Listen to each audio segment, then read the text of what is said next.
ప్రభువును రక్షకుడైన యేసుక్రీస్తు నామములో మీ అందరికీ నా హృదయపూర్వక వందనాలు, శుభాలు, దైవాశీస్సులు. చాలా మంచిదండి. ఈ ప్రత్యేకమైన సమయంలో చిన్న మాటని ధ్యానించుకుందాం. అపోస్తుల కార్యములు 4వ అధ్యాయం 13వ వచనంలో పేతురు, యోహాను అక్కడ జరిగిన సందర్భాన్ని బట్టి వాళ్ళు విద్య లేని పామరులు అని రాయించబడి ఉంది. గొప్ప కార్యాలు, ఆశ్చర్య కార్యాలు చేశారు. ఎలా చేశారంటే యేసుతో వాళ్ళు ఉన్నారని వాళ్ళు గుర్తించారు, ఎరిగారు, తెలుసుకున్నారు. ఇప్పుడున్న సమాజంలో బ్రదర్ జాన్ పాల్ పాస్టర్ గారు తండ్రి సన్నిధి మినిస్ట్రీస్ వ్యవస్థాపకులు షాలేమన్న మీద ఒక తమ్ముని పెట్టి మాట్లాడుతూ వచ్చాడు, కట్టుకథల సన్నిధి అని.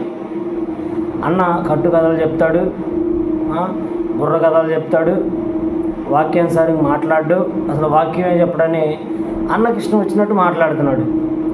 నాకు తెలిసిన విషయం ఏంటంటే షాలేం రాజు గారు అన్న గురించి జాన్ పాల్ అన్నకు తెలియదు. మొదటిగా ఏ వ్యక్తి గురించైనా మొదటిగా మాట్లాడాలనుకున్నప్పుడు మొదటగా తెలుసుకోవాలి.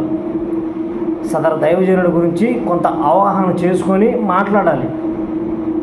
నేను అంటాను కట్టుకథలే చెప్తున్నాడు అనుకుందాం, కట్టుకథలే చెప్తున్నాడు. మరి కట్టుకథలు చెప్తే ప్రతి ఆదివారం కొన్ని వేల ఆత్మలో అక్కడ ఆరాధించగలుగుతున్నారు. అన్న జాన్ పాల్ అన్న, ప్రత్యేకంగా నీకు వందనాలన్నా.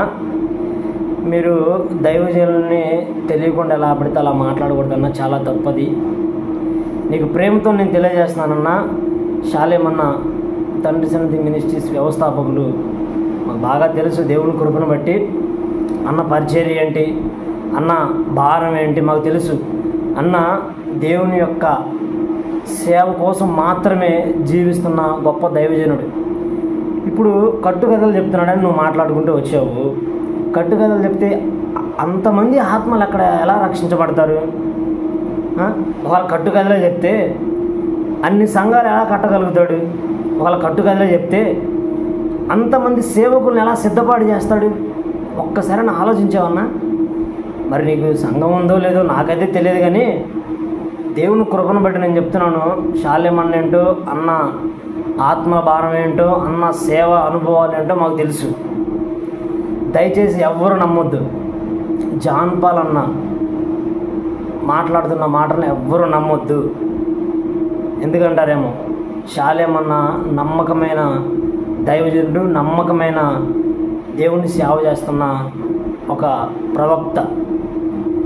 ప్రతి విషయాన్ని గురించి దేవుని యొక్క విచారణ తీసుకొని దేవుని యొక్క పరిశుద్ధాత్మ నడిపింపులు నడుస్తున్న వ్యక్తి దైవజనుడు షాలేం రాజు గారు. ప్రత్యేకంగా ఆలోచించండి.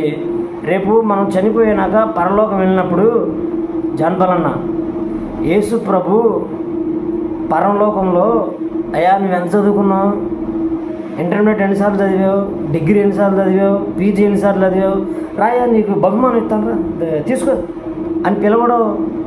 భూమి మీద రేపు ఎన్ని ఆత్మలను రక్షించావు, ఎంతమంది జీవితాలను మార్చగలిగావు, ఎంతమంది నా కొరకు సిద్ధపాటు చేసావు అని దేవుడు అడుగుతాడన్నా. నువ్వు చదువు గురించి మాట్లాడుకుంటూ వచ్చావే, అది చాలా తప్పన్నా. దేవునితో నువ్వు ఉండి దేవుని పరిచర్య కోసం నువ్వు బ్రతికి విశ్వాసం నీలో మనలో ఉంటే దేవుడు ఖచ్చితంగా వాడుకుంటాడన్నా. జాన్ పాల్ అన్నకి ప్రేమపూర్వకంగా తెలియజేయడం ఏమనగా, అన్నని షాలేం రాజు అన్నని మీరు తప్పుగా మాట్లాడుతున్నారు. మీరు చెప్పే మాట ప్రతిదీ కూడా ఆలోచించి మాట్లాడండి. కొంతమంది దైవజనుల గురించి కూడా కొన్ని సాక్ష్యాలు ఇస్తాడు షాలేం అన్న. ఆ సాక్ష్యాలను బట్టి మేము ఎంతగానో ప్రోత్సహించబడతాం, ఎంతగానో భక్తి కొరకు రేపబడతాం. దైవజనులు ముంగమూరి దేవదాసయ్య గారి గురించి చెప్పినట్లు మేము కూడా అలా భక్తి చేయాలా, మేము కూడా అలా భక్తి మార్గంలో నడవాలా ఎంతగానో ఆశపడ్డాం, పోరాడుతున్నాం. వాక్యాన్ని తగ్గించేసి దైవజనుల వ్యక్తుల గురించి ఎక్కువ చెప్తున్నారని అలా ఎప్పుడు చెప్పడు. వాక్యానికి ప్రథమ స్థానం ఇస్తాడు షాలేమన్న, వాక్యానికి మొదటి స్థానం ఇస్తాడు షాలేమన్న. షాలేమన్న గురించి ఇంకా తప్పుడు ప్రచారం ఎవ్వరు చేసినా నమ్మొద్దు. దయతో ఆలోచించండి. దేవుని కొరకు బలంగా పనిచేస్తున్న దైవజనుడు షాలేం రాజు అన్న గారు దేవుని మహాకృపను బట్టి అన్న ఏంటో మాకు తెలుసు, అన్న పరిచర్య, అన్న భారం ఏంటో మాకు తెలుసు. కనుక ఎవరు ఎంతమంది ఎన్ని అన్నా కానీ దేవుడు షాలేమన్నని దీవించడానికి అలాంటి వ్యక్తులను వాడుకుంటాడని నేను నమ్ముతాను. Praise the Lord. ప్రత్యేకంగా ఆలోచించండి దేవుని కృపను బట్టి.